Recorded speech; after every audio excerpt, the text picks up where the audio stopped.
Þjálfarateymi Víkings að fara að hlaupa hálft maraþon til styrktar Ingvars og fjölskyldu. Okkur fannst þetta bara góð hugmynd að hlaupa fyrir hann og safna styrkjum fyrir hann og líka bara motivation fyrir okkur að halda okkur á tánum og halda okkur í formi. 21 kílómetrar, er það ekkert mikið?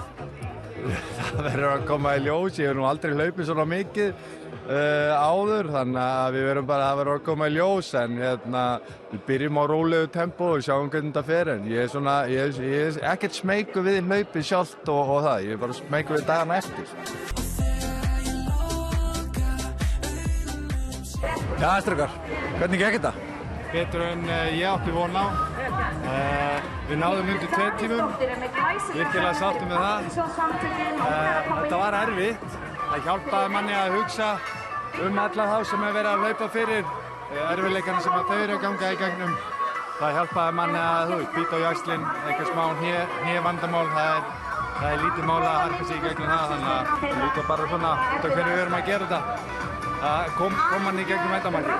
Þið voru svona saman í mark, var þetta samkeppni milli ykkar eða? Það er bara alltaf keppni, það er bara staðan. Við erum alltaf í keppni og svo kom hann og læddist eitthvað af mér. Ég vissi að hann myndi koma í bakið á mér einhvern tímann. Ég var tilbúinn, svo kom hann og ég ætlaði bara ekki að láta hann vera með bragging right í heilt ár. Það var ekki séns.